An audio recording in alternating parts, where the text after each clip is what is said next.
नमस्कार दोस्तों, स्वागत है आपका कुरुवंश के एक और नई वीडियो में। पिछले एपिसोड में हमने देखा कि कैसे कुरुवंश की नींव पड़ी और राजा शांतनु और गंगा का विवाह हुआ और भीष्म का जन्म हुआ। फिर भीष्म के महान त्याग के बाद राजा शांतनु ने सत्यवती से विवाह किया। अब इस एपिसोड में हम जानेंगे कि कैसे राजा शांतनु और सत्यवती का जीवन आगे बढ़ा और भीष्म का योगदान कुरुवंश के भविष्य में क्या रहा। लेकिन सबसे महत्वपूर्ण, क्या चित्रांगद और विचित्रवीर्य इस महान वंश को आगे ले जाने में सक्षम रहे? सत्यवती के विवाह के बाद कुरुवंश की नई पीढ़ी का आगमन हुआ। राजा शांतनु और सत्यवती के दो पुत्र हुए, चित्रांगद और विचित्रवीर्य। चित्रांगद वीर और साहसी थे, जिन्होंने अपने पिता के शासनकाल में कुरु साम्राज्य को मजबूत किया। लेकिन चित्रांगद की वीरता का असली इम्तिहान कब और कैसे हुआ और क्यों भीष्म उस युद्ध में उपस्थित नहीं थे? चित्रांगद ने अपने साम्राज्य की रक्षा के लिए कई युद्ध किए। एक दिन उन्होंने गंधर्वों से युद्ध करने का निर्णय लिया। गंधर्व जो संगीत और नृत्य में निपुण होते हैं, लेकिन युद्ध में उतने ही सक्षम होते हैं। चित्रांगद ने गंधर्वों को चुनौती दी। यहाँ एक बड़ा सवाल खड़ा होता है, क्या ये उनकी सबसे बड़ी गलती थी? इस बीच भीष्म अपनी युद्ध शिक्षा और साधना में लगे थे और चित्रांगद ने इस लड़ाई को व्यक्तिगत चुनौती के तौर पर लिया था। क्या एक बहादुर निर्णय था या उनके पतन की शुरुआत? युद्ध के दौरान चित्रांगद ने वीरता दिखाई, लेकिन गंधर्वों की ताकत और रणनीति के सामने वे टिक नहीं पाए। चित्रांगद की वीरता ने उनको सम्मान दिलाया, परंतु अंततः वे गंधर्वों के राजा से पराजित हो गए। उनकी असामयिक मृत्यु ने पूरे साम्राज्य को गहरे संकट में डाल दिया।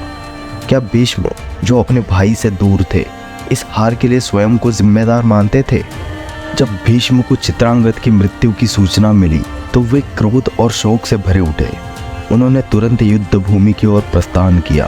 लेकिन क्या ये प्रतिशोध का युद्ध था या कुछ और? भीष्म ने गंधर्वों के राजा को चुनौती दी और प्रतिशोध की मांग की। लेकिन भीष्म का ये युद्ध केवल प्रतिशोध नहीं था, वे इस लड़ाई से एक महत्वपूर्ण सबक लेने वाले थे। भीष्म ने गंधर्वों के साथ युद्ध किया और उनकी वीरता ने उन्हें सम्मान दिलाया। इस युद्ध में भीष्म ने गंधर्वों को पराजित किया, लेकिन उनकी महानता ये थी कि उन्होंने शांति और सम्मान के लिए युद्ध को रोक दिया। ये भीष्म का नैतिक दृष्टिकोण था, जिसने उन्हें न केवल योद्धा बल्कि एक न्यायप्रिय व्यक्ति भी साबित किया।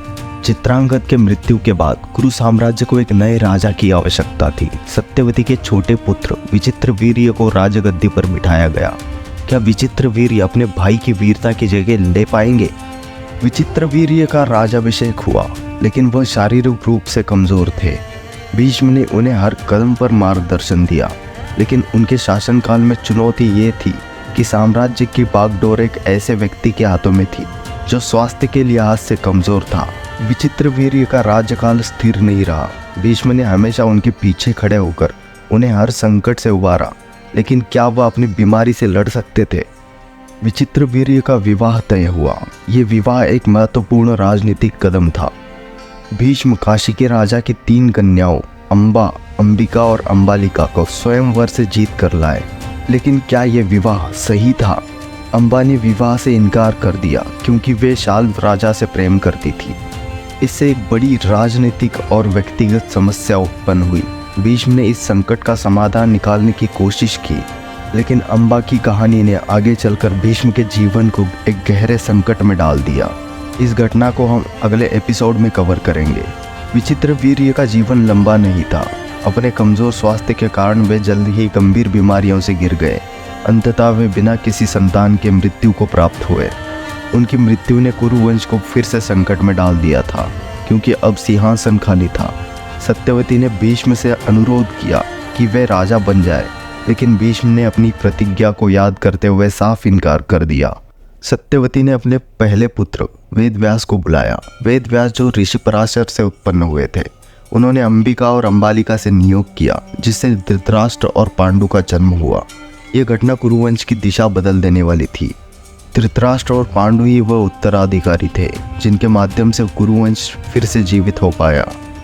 विचित्रवीर्य के मृत्यु के बाद भीष्म ने धृतराष्ट्र और पांडु को शिक्षित किया। उन्होंने अपने भाइयों की रक्षा के लिए हर संभव प्रयास किया।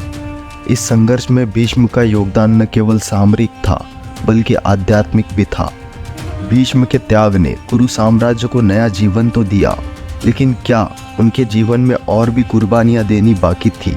इस एपिसोड में हमने देखा कि कैसे चित्रांगद की वीरता और मृत्यु ने कुरुवंश को संकट में डाल दिया था। भीष्म का प्रतिशोध और समझदारी ने इस कठिन समय में साम्राज्य को स्थिरता प्रदान की। अगले एपिसोड में हम जानेंगे धृतराष्ट्र पांडु के जीवन और महाभारत के युद्ध की पृष्ठभूमि कैसे तैयार हुई। जुड़े रहिए और इस महाकाव्य गाथा को जानने के लिए इस चैनल को सब्सक्राइब करना ना भूलें। अगर आपको ये कहानी पसंद आई हो तो हमारे चैनल को सब्सक्राइब करें और इस वीडियो को लाइक करें। आपके राय और सुझाव हमें कमेंट्स में ज़रूर बताएं। धन्यवाद।